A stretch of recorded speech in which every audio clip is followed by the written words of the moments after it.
Bueno, pues nada, vamos a hacer esta visita comentada, aunque la exposición es muy explícita de lo que en sí es Paco, que yo creo que todos, por las caras, casi todos creo que la conocéis, ¿no? Hemos querido hacer esta exposición porque de alguna manera queríamos traer, siempre lo hemos pensado así, nosotros como galería, traer lo que era la esencia de Paco, porque creemos que Paco en sí mismo es la obra de arte, ¿no? O sea, lo que él dice, cómo se expresa, qué es lo que hace, todo eso implica el arte que hace Paco. Y de alguna manera esta exposición está enfocada a eso, ¿no? A traer la parte íntima de Paco, traerla aquí, ¿no? De hecho, además se están exponiendo cosas que son muy, muy íntimas. Yo tengo más preocupado por los cuadernos que por los dibujos, pero falta alguno, los dibujos no importa. Bueno, cómo piensa Paco, cómo de alguna manera Paco digiere toda la información para terminar volcándola en obras que son algunas más formales y en otras que en este caso, pues bueno, quizás a lo mejor Paco nunca las ha visto como que fueran tan obras, ¿no? Como el tema de los diagramas, como hay cierto tipo de obras que él se sentía un poco más inseguro en el sentido de ver, pero en realidad no dejan de ser lo mismo, porque todo eso que veréis ahora en los diagramas y que Paco os va a ir contando, al final es lo que termináis viendo en obras mucho más formales, como aquí, como la parte del fondo, o bueno, en cualquier caso aquí está Paco, que va a ser quien nos hable más detenidamente de cada parte de la exposición, que hay mucha tela que cortar aquí. Y yo creo que también podríamos hacer esto de una forma también muy dinámica, aparte de que tú hables, cualquier duda que tengáis, cualquier cosa que sugiera una obra, que sugiera un comentario de Paco, pues estáis invitados a que esto sea algo más como un diálogo, más que quizás como un monodiálogo, ¿vale? Así que nada, Paco para vosotros. Pido clemencia, ¿eh? Porque donde me siento a gusto y hábil es en la soledad del estudio, ni siquiera haciendo esto. Esta es la conclusión a lo mejor de algunas tardes que son maravillosas y que no se pueden expresar de una manera formal. Cuando tenía 21 años iba con Paco Molina, que ha sido a la postre la persona que más ha marcado mi criterio de la vida en el mundo del arte y sigue estando muy presente. Siempre le digo a la gente más joven que yo, si no lo conocéis tenéis que buscarlo, y es posible que en el mundo virtual no haya mucho de estas personas, porque como no murió en el año 93, todo lo que debe haber debe ser solamente hemeroteca, pero Paco ha sido uno de los seres más influyentes en mi percepción del arte. Íbamos por la avenida de la Constitución y vio a alguien que se le acercaba y dijo: ahora le voy a vender un cuadrito a este médico, y me pareció un hecho tan banal que lo comentase de ese modo. Yo tenía 21 años y me parecía que el arte era la forma más digna de enfrentarse ante la vida para cambiarla y transformarla, y le vendió una tapa, como él dijo, por 375.000 pesetas del momento, que era un dinero considerable. Y cuando íbamos yo me sentía un poco aturdido porque me había parecido un hecho feote, y me dijo: Paquito, el arte es imposible. Y yo, claro, con 21 años me rebelé ante aquel comentario: pero hombre, eso no puede ser, Paco, si peleamos por esto y luchamos por esto. Me dijo que la historia del arte jamás se contaría desde ese lado invisible y secreto que los artistas no pueden contar, porque el hecho que se queda reflejado se llama objeto artístico, se llama cuadro, escultura, pero no el proceso. Y ese proceso es un proceso abierto, es un canal que a veces tiene puertas que se exploran, otras se quedan cerradas. Nunca sabremos jamás hasta dónde se podía haber llegado en cualquiera de estos territorios. Y aquello, lejos de convertirse en un problema, se me convirtió en una especie de llave mágica hacia lo desconocido. Y siempre he trabajado teniendo en cuenta eso como una especie de pilar, sabiendo que lo que me da verdaderamente la felicidad es el acto del placer de afrontar mi trabajo y no de consumarlo. Y no es una manera de decir, bueno, pues si se vende bien, si no se vende bien. El hecho de tener muchas ganas cada día de salir de casa solo para ver cómo quedó la obra que había dejado la noche antes, si había secado bien, si se había deformado. Sigo teniendo ese deseo de descubrir cómo se comporta mi trabajo, si la pasión de la noche sigue siendo apasionada por la mañana, si el desastre de la noche se convierte en una esperanza para recuperar el trabajo. Y voy a cumplir 45 años dentro de muy pocos días y me doy cuenta de que no es que siga igual, es que con una esperanza extraordinaria, tengo una fe por lo que me acontece, por los pequeños detalles, que me hace sentirme bendecido y agradecido por la vida. Así que esto no es más que a lo mejor un episodio de los muchos que sucedieron. Es verdad que muchos de los dibujos han salvado mi vida, porque yo me vi muy lejos del trabajo un día de repente, y le digo muchas veces a la gente, cuidado con hacerse la pregunta, pero hay que hacérsela porque al final tarde o temprano aparece y tiene sentido todo lo que yo he hecho hasta ahora. Y el día que empecé a cuestionarme esto, dejé un trabajo estable, cómodo y para el que me sentía preparar la caja. Empecé a mirar mi trabajo de una manera distinta. Consideré por primera vez el fracaso como un acompañante. Hasta entonces nunca había pensado en él. Con poca edad era ambicioso y me apuntaba a todo. Me doy cuenta en mi currículum que en el año 95 desaparece mi actividad en todas las colectivas, ya no parezco en concursos, empiezo a cuestionarme cosas, entre otras cosas porque trabajaba en la caja y desaparezco casi. Y bueno, tengo que reconocer que es verdad que el fracaso ha vivido...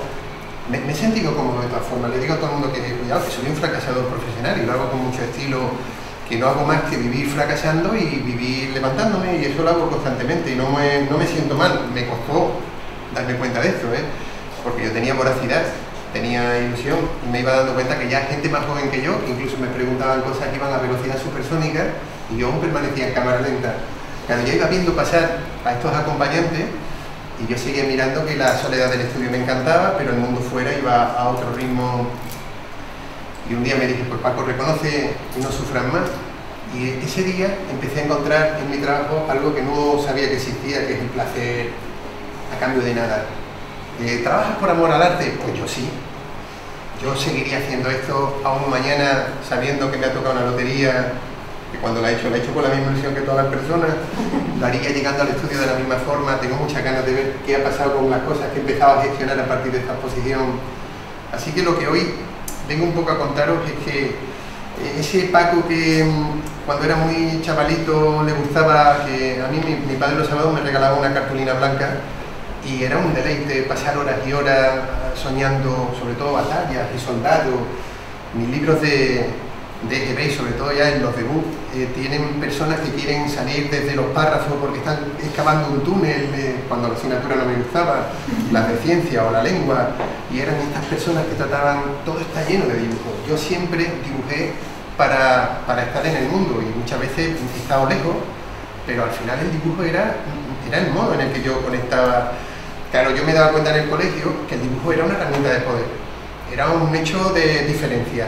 Yo no jugaba bien a la pelota, yo no era un alumno malo pero tampoco demasiado bueno, y sin embargo cuando dibujaba la gente se me agolpaba, eso desde niño. Entonces me di cuenta que el dibujo era una forma de ser popular. Los choricillos, los malillos me decían, hazme una caricatura, hazme un dibujo a mi novia, y yo le dibujaba y eran mis amigos y no me pegaban, y encima yo hablaba y los tíos me escuchaban.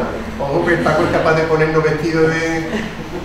Y los que eran gente buena y los estudiosos, oye Paco, hazme un dibujito, y yo me daba cuenta que siempre había gente alrededor. Y en quinto de EGB un profesor que fue mi primer profesor de plástica, se llamaba Don Salvador, me dijo un día viéndome dibujar con todo el mundo encima, dice, solo los que viven el mundo con la mirada de los artistas, creyéndose de verdad esto, podrán cambiar el mundo. Y yo tenía en quinto de EGB 9 años, 10 años, y me lo creí poderosamente. Y sigo pensando que todavía puede ser una forma de estar en el mundo de una manera distinta, diferenciada. Me gusta mucho pensar gráficamente, me gusta mucho ir acompañado. Le digo a los alumnos con los que trabajo en Barcelona, todos son arquitectos, y me dicen, Paco, ¿qué tecnología se va a emplear en esta materia? Y digo, la que puede cambiar el mundo. El último trozo de lápiz se puede mantener. Tengo mis cajitas con mis lápices. De hecho, yo, igual que un músico, es capaz de encontrar en el tono de una voz los matices que diferencian esa voz. Con el trabajo de los alumnos, si utilizo un lápiz blando, un lápiz duro, si la letra es chica o grande, si la letra se le abre o se le queda encorsetada con delicadeza, ¿con qué me voy a encontrar y qué va a suceder a partir de entonces? En estos 4 años de silencio extremo, donde pensé al principio que alguien llamaría a la puerta, he dejado un trabajo, estoy dedicado en cuerpo y alma a esto, la puerta sonará y no pasó nada, pero nada. Hay gente que me dice, Pablo, te incomoda un poco hablar del fracaso, de tu fracaso. No pasó nada, y además tengo que decir que nada de nada, porque empecé a llamar a algunos amigos a los 2 años, amigos que me han conocido, que conocían el trabajo, mira que estoy sin galería, que si te parece interesante, muy bien, Paco, pero tengo mi vida, es normal, es como el que se mete al cura y se sale, ya todos sus amigos están casados, tienen hijos, ya ahora va un tío con otra edad, a otro ritmo. Ahí me di cuenta de esa soledad. Lo único que podía hacer era seguir anclado a mi trabajo. He trabajado como si no me estuviera esperando, lo digo de corazón. Dibujos que están hechos tratando de retener el sonido. He dibujado por ruido, he dibujado por masa, he dibujado como un coreógrafo, poniéndome delante de los dibujos a ver qué iban necesitando, y iba dibujando piezas que se escamaban, que iban funcionando a lo largo de toda la pared. He vivido rodeado entre estos dibujos durante muchos meses, en algunos casos en algunas series, y durante muchos años con los dibujos grandes. He estado 4 años dibujando piezas grandes y la gente me decía, ¿tienes una exposición? Y yo decía, no, lo hago porque me place. Y era un día y otro día, y así he estado haciendo llenar mis días con la ilusión del joven y del voraz. En estos 4 años de soledad, como ya no pensaba ni siquiera en las llamadas de puertas, porque ya lo daba casi por un imposible, hubo un choque, no lo voy a decir que parece que he sido como muy fuerte, hubo un choque en algún momento de pensar que todo había sido algo ficticio, a lo mejor había sido un impostor que era invisible para el mundo. Sé que tengo una mujer que me quiere mucho y un hijo que me sigue, que me tiene como referencia, pero al final resulta que mi trabajo no interesaba absolutamente a nadie. Que yo era pintor, de los que antes hacía exposiciones y me llamaban, pero nadie llamaba a la puerta. Así que cuando superé todo esto, es cuando empecé a sentirme hábil. Ya no había nada esperando fuera y era una cuestión de seguir haciendo cosas porque lo deseaba. Y el año pasado, un grupo de amigos para un proyecto en Arco, como museógrafo, que es como me ganó la vida, al venir al estudio, a la primera reunión que tuvimos fuera de Diputación, empezaron a mirar el lugar donde pinto y donde dibujo, que es una obra en sí. Tengo que decir que, casi como Marcel Duchamp, cada vez que me mudo durante un tiempo, más o menos prolongado, meto en una carpeta, en una caja, lo que yo llamo mi hogar. Son piezas que me van acompañando, por ejemplo, esta que la he visto enmarcada la semana que se inauguró, pero ese pequeño retablo de prohombres y de personas me han estado acompañando cada vez que me he ido a vivir a Madrid, cada vez que monté un proyecto que reclamaba mi presencia durante varios días. Llevaba como Marcel Duchamp mi maletita y yo lo iba sacando desde el año 98, siempre conmigo. Eran los referentes que tenía como hombre, como persona, como creador. Me encanta porque siguen estando para mí con el mismo modo con que los descubrí. San Hombre, San Carne Putrefacta, El Casi Dios, Albert Camus, las Santas Voces, siguen estando ahí siempre. Y todo lo que me rodea en el estudio forma parte de esa necesidad de sentirme dentro del mundo. Entonces vivo rodeado de dibujos, de recortes, y además un estudio vivo que está todo el día transformándose, cosas que quito, que recoloco, que reposiciono, y siempre encuentro que el estudio dice muchas cosas nuevas para mí y me gusta llegar al estudio, me gusta sentarme a escuchar, a mirar, me gusta abrir una puerta y que haya corrientes de aire y pase esto, y veo que que las piezas se mueven como un todo, es como si estuviera dentro de una ballena, como Jonás, y eso me parece maravilloso.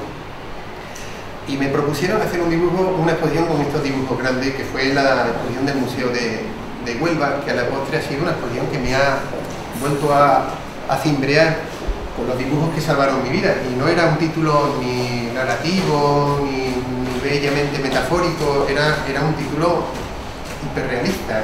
Son dibujos que me han rescatado, que me han tenido aquí.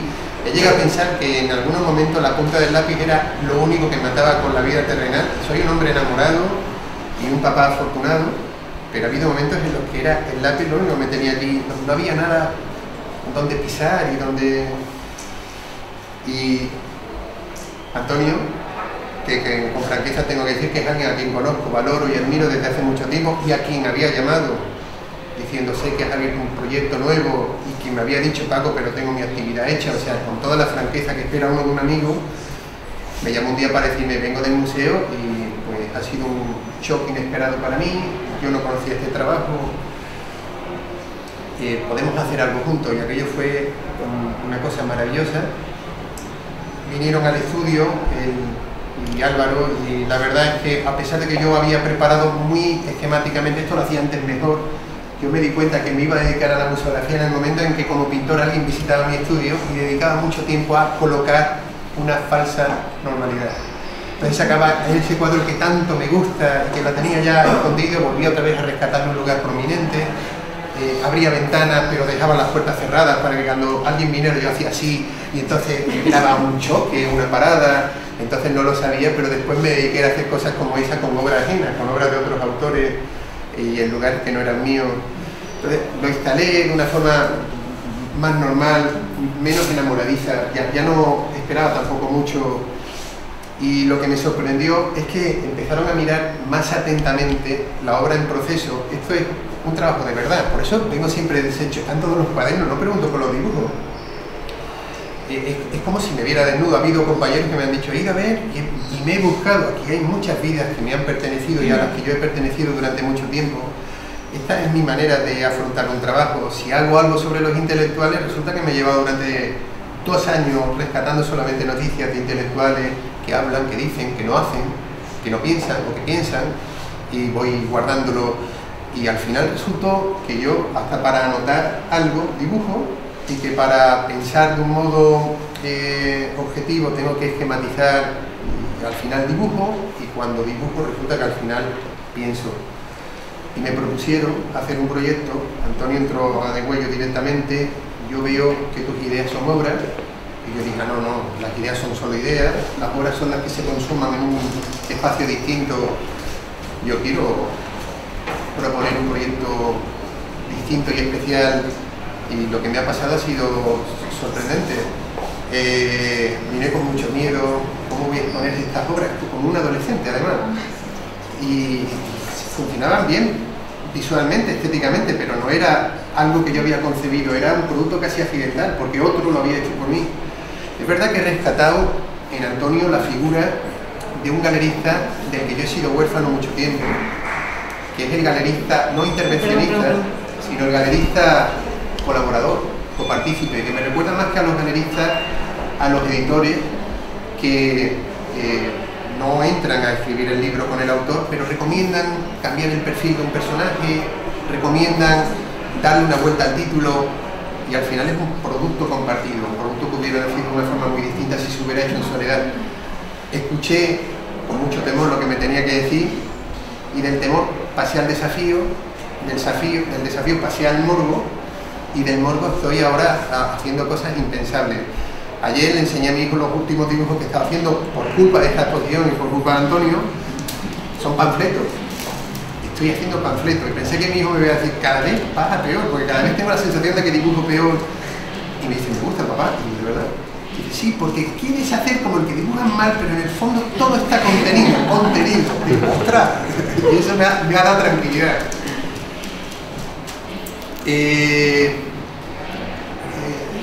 Quien nos habla lo hace sintiéndose muy afortunado, Hablo de fracaso y de pesadumbre, pero soy un tipo bendecido por todo lo que me rodea.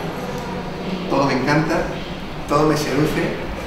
Si dedicáis un poco de tiempo a estas mesas, veréis conversaciones, palabras, gestos.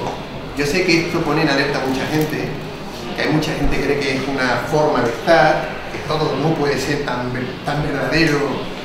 Pues sabed que me siento muy vulnerable con esta exposición, nunca me había pasado esto, siempre uno se expone, y los artistas que estáis aquí sabéis que la palabra exposición no es solo la obra, es de uno, y yo llego a pensar como me pasa volando, que cada vez vuelo más y cada vez tengo más miedo, y me digo cuando voy a inaugurar el primer coño, aquí yo quiero estar en el estudio, ya es pánico, ¿no? Yo quisiera estar en el estudio, que alguien se encargara y manipulara y manejase. Me siento muy cómodo montando exposiciones de otros, y soy muy malo montando mis propias exposiciones, hablando con toda la franqueza. Pánico nuclear, donde al principio todo es evidencia, al final termino sacando más cosas y más cosas.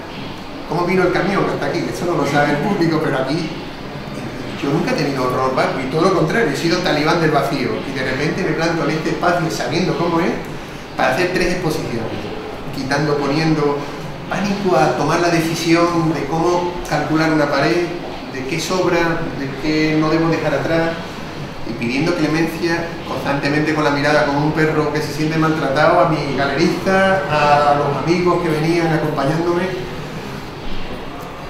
Cada pieza pues hay inmediatez, o todo lo contrario, hay dibujos donde he podido pasar 2 horas de cada tarde de los 4 meses seguidos.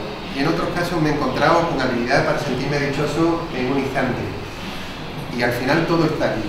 ¿Qué pasa en esta posición? Pues que a partir de una mesa que pensé que era una especie de núcleo, surgían los eternos capítulos que han marcado mi vida, que son el hombre como género, el estar solo, el estar en el mundo, el estar en el infinito, y voy desde la barriga, desde lo visceral hasta lo esencial y el vacío.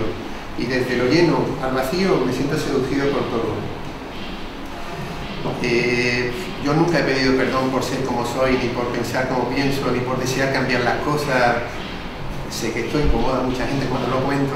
Ya tenemos al típico que quiere cambiar el mundo. Yo quiero cambiar el mundo porque en Grito de Jerez me dijo alguien que podía hacerlo, y sigo pensando que el arte pues, es una aventura, no sirve para absolutamente nada.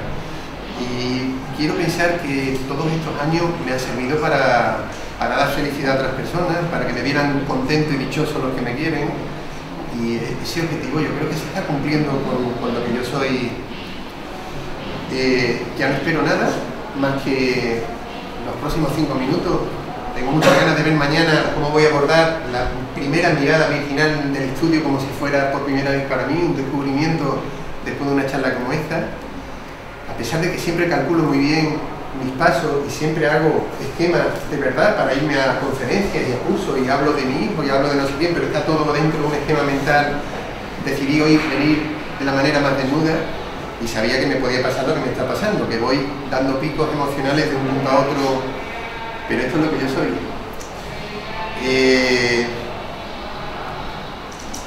Y para colofón, un galerista que me dice por primera vez: no aspiro a vender, quiero que sea un proyecto distinto. Y yo digo, le daba para atrás y digo otra vez: no aspiro a vender, no aspiro a vender, no aspiro a vender. Y digo, es verdad, me lo está diciendo. La venta llegará de otro modo, llegará como una aspiración, llegará como un deseo posterior. Quiero un proyecto valiente y vine con mucho temor, pero prometo crecer después de una experiencia como esta. Yo encantado, si eso ha servido para abrirte a ti una puerta y hacia algo. Yo creo que es lo que te digo, yo he descubierto en ti unas partes del trabajo que lo veo muy fresco, lo veo de ese año 93 y 94, parece que sigues teniendo esa misma edad, ¿no? Del 93 y del 94, ¿no? Esa irreverencia de cuando uno es joven y no teme a nada y aborda libremente la obra, ¿no? Y el trabajo como no tiene nada que temer, no es consciente de lo que va a pasar. Y quizás es verdad que con los años uno va como midiendo todo lo que hace, ¿no? Y eso muchas veces yo creo que en la creación es lo que termina, desde mi punto de vista, ¿no? Es lo que termina un poco haciendo más aburrida la creación.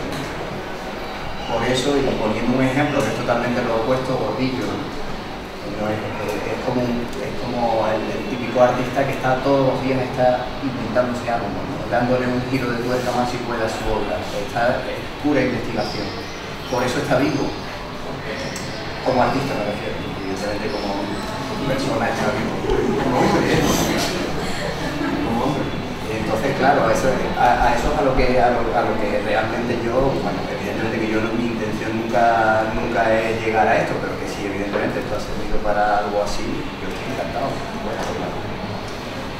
Y bueno, y en el fondo yo sé también de alguna manera los proyectos que pasan por aquí son también un trocito parte de mí, ¿sabes? De una forma, yo de alguna manera creo que las galerías que tienen una línea de trabajo, que tienen un proyecto definido, yo creo que también las personas que están detrás de la galería tienen cosas que contar y la contamos a través de vuestras exposiciones y de vuestra obra, ¿no? Muchas veces porque coincidimos en esa misma forma de mirar y coincidimos en cosas. Bueno, yo creo que quizás para que todo el mundo entienda, aparte de que has hablado muy bien de todo, pero quizás explica un poquito mejor qué tenemos exactamente, cómo funciona la exposición. Más que nada porque, no sé, porque ellos lo entiendan. Bueno, porque yo entiendo que ellos han entendido lo que tú has dicho, pero quizás porque entiendan mejor qué tiene que ver esta mesa con respecto a cada pared, qué hay en cada pared, ¿no? La exposición yo creo que se cuenta gráficamente en esa hilera de dibujos que están ahí debajo, porque cuando él me pidió las primeras reflexiones que están contadas de derecha a izquierda, se activa como una especie de mesa de ideas a donde se expanden como si fuera un hipertexto, que eso lo entendemos todos con el nuevo lenguaje de la red, en muchas direcciones.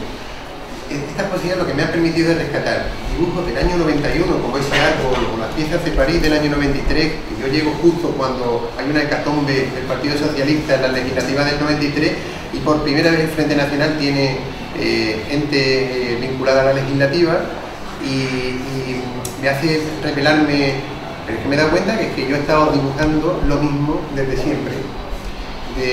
Hay un punto panfletario en todo, de idea permanente, que está como en ebullición. Eso me ha permitido crear diálogo entre piezas que parecían imposibles. Lo que hice durante 2 meses fue empezar a sacar el estudio. He descubierto cosas que me han parecido sorprendentes, algunas que deseché y que en vez de romper las dejé en una carpeta o las dejé metidas en una planera, y de repente empiezo a sacar y me doy cuenta lo bien que dialogan piezas con 20 y con 25 años de diferencia. Y a veces llevaba a mi familia y me ponía a jugar a ver si encontraban al mayor y al más joven, y a veces erraban conociendo como conocen mi trabajo. Esa manera de crear diálogos de una manera distinta en un espacio además que es muy pequeño. La mesa funciona como activador, como núcleo. Empezamos con una especie de recorrido como mucho más visceral, que parte desde las entrañas, o sea, lo humano, y esta ha sido la pared más complicada de ejecutar desde un punto de vista museográfico. Me provocó mucha incertidumbre el primer día, que parecía todo muy claro, y me fui con mucha desazón. Lo que iba a ser un gran cuerpo de hipertexto, de recortes de prensa, de dibujos, al final se quedó reducido en una presencia muy mínima, que daba paso al concepto de los planos, de los mapas, de los esquemas, que es como siempre. Yo siempre he estado dibujando mapas, siempre. Me inventaba ciudades, me inventaba las clases de filosofía, me aburrían tanto que por las clases de filosofía tengo un montón de proyectos de ciudad imposible, para terminar al final una especie de vacío y regresar a un elemento que se hibrida o que se hace como una especie de mixtólogo con todo lo que había pasado. Así que era un proyecto casi en expansión, mirando en muchas direcciones a la vez, y hay piezas hechas hace 3 semanas, como es la pieza de Alamed, de la mierda, que conviven con piezas que llevan perfectamente conmigo desde hace un mes. Todo lo que, me digo, 20 años, 25 años. Todo lo que veis aquí, con alguna excepción que he podido a lo mejor sacar en Madrid, como esta escultura, que tenía que ver un poco con el concepto archivístico, y esos 2 dibujos que estuvieron en una exposición en Australia, todo lo que veis aquí es inédito. Y ese dibujo azul que estuvo en Huelva, que es un poco el referente, nunca he podido sacar estas piezas del estudio. Esto es algo que me suele suceder muy frecuentemente. Yo antes exponía 1 o 2 veces al año, una individual, todo lo hacía expresamente para cada proyecto, de manera que se me quedaban piezas huérfanas entre una exposición y otra, piezas que jamás salieron del estudio y que yo enmarcaba, que hacía una inversión y que se me han quedado en el estudio, pero como estas tengo bastantes, como vendía poco y exploraba mucho, al final me he encontrado con piezas que he podido sacar y ha sido una bendición. Hasta el día de hoy todas mis exposiciones eran cuidadas como podía hacer un forense, todo en el sitio justo, y esto ha sido todo lo contrario. Ha sido un proyecto irregular, amorfo, lleno de ilustraciones, lleno de miedo, apasionante, dichoso, chirriante. Ha sido un proyecto finalmente único para mí, y creo que es el principio de algo que está por venir, y esto lo puedo decir sin miedo porque estoy notando que están pasando cosas en el estudio. Hoy he venido con 8 piezas que están hasta pegadas todavía. Eso no lo he hecho jamás. Yo jamás he enseñado nada que no tuviera como mínimo meses viviendo conmigo. Nunca me ha gustado que penetraran en el estudio, nunca me ha gustado, a pesar de lo extrovertido que soy, y lo saludón que soy, y lo tocón que soy, y lo besucón que soy, jamás me gustó que alguien entrara en el estudio para perturbar esa intimidad. Entonces en San Lucas soy Paco, pero poca gente. Eso de ser pintor será, porque yo sé que ha hecho poderes porque lo dicen por ahí, pero no me prodigo mucho, y esa intimidad me parece bendita. Y me siento dueño de un mundo y de un universo en el momento en que cierro la puerta del estudio y que el mundo se me queda solo para mí. Todo puede pasar en ese estudio y eso me hace sentirme a gusto. Es curioso porque yo he sido un dibujante extremo. La mano izquierda, yo soy zurdo cerrado, zurdo de nacimiento y de madre zurda, la mano zurda va a una velocidad en la que ni siquiera mando. O sea, puedo estar dibujando y hablando por teléfono una conversación y dibujo bien, no me siento mal. Sé trazar una línea recta que se mantenga paralela al borde de un papel hasta donde quiera. Todavía el pulso me ayuda, pero descubrí en cuarto de carrera, por culpa de un ejercicio de una profesora que se llama Pilar García, el trabajar con la mano contraria, una mano torpe, jamás me la había planteado, una mano rígida, una mano primitiva. Casi todo lo que veis aquí está trabajado con las dos manos. La pieza que reclama una actitud siempre distinta obliga a que la mano derecha intervenga más de la cuenta. La mano derecha se hace arrítmica, se hace temblorosa, nunca tengo un trazo igual ni uniforme. Eso me parece que rico, porque ya empiezo a hacerlo de una manera provocada, a pesar de que quiero ser gracioso en esa línea, pero me sale así porque no sé hacerlo mejor. Cuando quiero hacerlo con la izquierda es mentira, es muy chula, es muy canalla, es muy mentirosa. A la izquierda recurro cuando la prisa manda, cuando el poder manda, cuando necesito fuerza, cuando necesito ritmo acelerado, cuando necesito capacidad constructiva, cuando necesito orden. Muchos de los dibujos están pintados no con uno, sino con varios lápices a la vez. El dibujo también hay otra cosa que quiero destacar, y es que siempre me gustó pintar, pero por encima de todo amé el dibujo. El dibujo era mi lenguaje, el dibujo era el único elemento que era inmediato a mis ideas, cuyo proceso no requería preparar, cambiarme, hacer la mezcla. El dibujo era... ¿Por qué me han salvado la vida estos dibujos? Pues porque he sido un hombre que he trabajado 11 y 12 horas al día, que empecé a colaborar y a, ¿por qué no decirlo?, a tener éxito en aquello para lo que yo no me había preparado y pensaba que no me iba a dedicar. Ha sido para hacer montajes de exposiciones, para trabajar en una colección, y conforme iba pasando el tiempo me iba alejando del estudio sin quererlo y me iba ganando el otro territorio donde me aplaudían y donde me pagaban dinero y donde decían, oye, y donde disfrutaba mucho también, porque pasé del dibujo al espacio, pasé de mi trabajo y mi material a la obra de otro.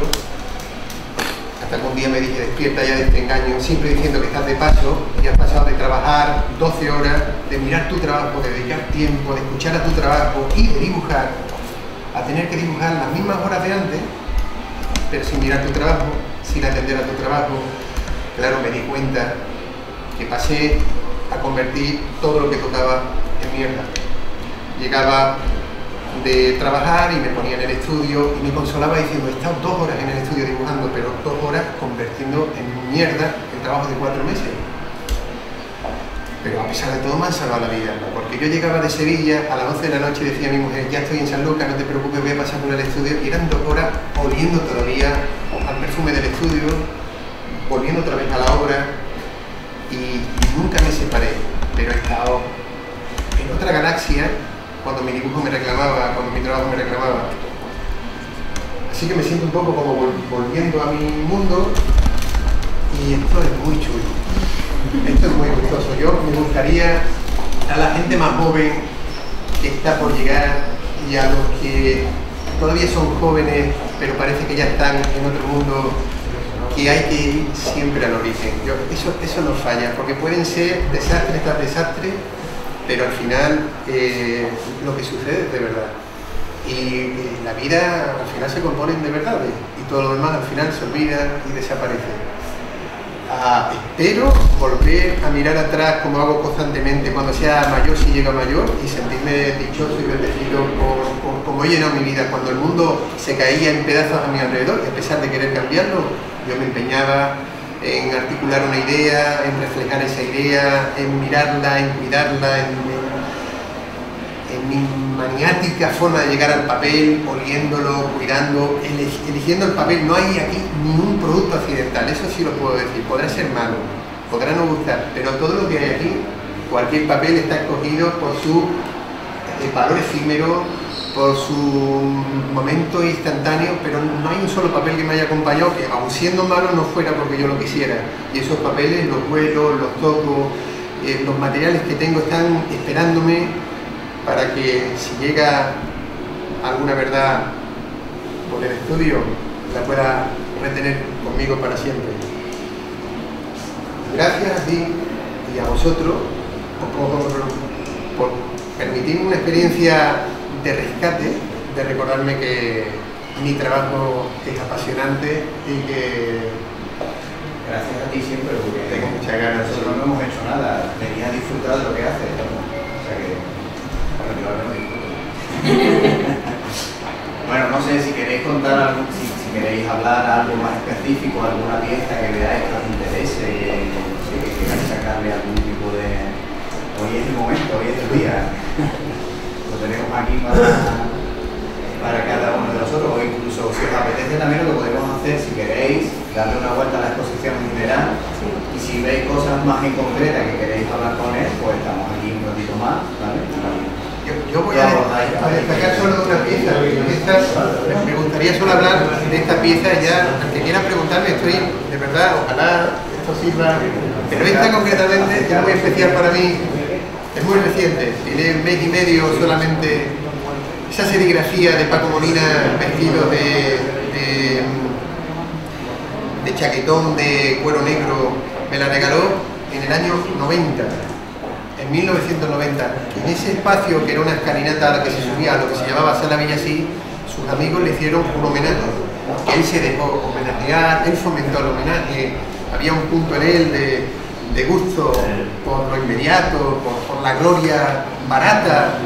Sus amigos con mucho cariño le hicieron un proyecto expositivo, una colectiva, y él se hizo hacer de una fotografía antigua, esta serigrafía. La marcó de un modo muy parecido con una caña metálica en ese momento, que era lo que se llevaba en los años 90, y lo llenó de los cromos que usaban las niñas o los niños cuando jugábamos de chiquititos, unos globos de flores, ¿no? Él se ensalzó al subir a la escalera a modo de... y me regaló esta serigrafía, la ha tenido conmigo siempre, y me dije, tiene que ser para un momento único. Yo quería utilizarla, pero nunca encontraba ese momento. Cuando peor dibujaba, peor hacía las cosas, decidí rescatarla. ¿Sabéis qué ha ocurrido? Pues el hecho de venir aquí para mirar el espacio ha sido tener a Paco constantemente a mi lado. Esta pieza ha hecho llorar a mucha gente que ha venido estas 2 semanas, gente que conocía a Paco, gente que vivió con Paco. Paco jamás fue cariñoso, era muy cariñoso, pero no lo hacía como nosotros entendemos el cariño. Él me decía, guapito de cara, que así es como me llamaba a mí y a todos los muchachos jóvenes. ¿Qué estás leyendo ahora? Y yo le decía, pues a fulano, valiente porquería. Yo estoy leyendo, y yo iba a Parilla a comprar el libro que yo se leía solo por poder decirle 2 semanas después, estoy leyendo, y siempre era tarde la lectura que yo tenía. Siempre llegaba tarde. La primera vez que fui a su casa, lo primero que hice fue esperar a que saliera de la habitación y me dejó allí esperando, me puse a mirar los libros. El primer libro que miré, recuerdo que di un salto para atrás porque vi no sé qué, ¿sabes? Y está así, ¿sabes? Y digo, pues este tío, porque me habían hablado, que era un tío muy peligroso, muy nocturno, muy canalla. Y entonces me fui dando 2 pasos grandes para el otro lado de la biblioteca y vuelvo a leer y veo Pasolini. Y me pongo a leer La vida de no sé qué y digo, todo lo que lee está en el extremo. Desde luego, después leía Pasolini y me encandiló por su amor por la vida. Y leía Sade y me pareció maravilloso, tal como están las cosas ahora, con una mirada poetizada de lo que muchos dicen perverso. Así que cogí y traté de recordar todo a modo de esquema y de hipertexto de todas las palabras que se me habían cruzado en la relación. Y apareció este proyecto y dije, qué mal lo he hecho, qué mal dibujo. Cuando yo siempre me he sentido a gusto en ese lenguaje y sin embargo ya no podía dejar de tenerla conmigo, y cuando te la enseñé por parte pensé que había cometido una imprudencia. Al final la pieza está aquí, se ha convertido en una especie de eje vertebrador, y todo el que ha conocido a Paco viene contando historias. Y me dice María, que está aquí trabajando, pues Paco, cada uno viene recordando mucho de lo que se vivió. A la postre, la persona más importante que ha dado en mirada contemporánea, no en esta ciudad, sino en esta comunidad, en Andalucía. O sea, no ha habido una persona con más influencia, con más olfato, con más intuición por lo contemporáneo que Paco Molina. Y me alegro de haber venido aquí con esta pieza. Sí, una capillita. Esto le gustaba mucho a él. me preguntaban que por qué Pasolini estaba en el sitio de Pasolini. Bueno, Paco era un amante de la carne. Yo siempre con Paco estaba... Paco siempre me respetó de una manera poderosa, bestial, pero yo recuerdo, y lo digo con todo el cariño del mundo, cada vez que llamaba su timbre, yo no sabía quién me iba a venir. Maripán, me han abierto muchachos, tapados, así, ahora sale Paco, yo no, yo espero fuera, yo no sabía muy bien cómo actuar. Paco siempre estaba al borde del abismo. Paco era, la verdad es que Paco es el personaje físico, mental e interior que más se parece a Pierpaolo Pasolini. Una mente clarividente, como pocas ha dado esta Europa, esta vieja Europa. Un amor por el borde del abismo, como poco he visto en muy pocas personas. Comía muy poco, fumaba muchísimo. Cuando yo ya tenía mi primer estudio aquí en Sevilla, llegaba muy tarde a casa y pasaba corriendo por Plaza de Cuba, porque me rodeaba por Plaza de Cuba, en el bar José Luis, y te comprometo que cada vez que escuchaba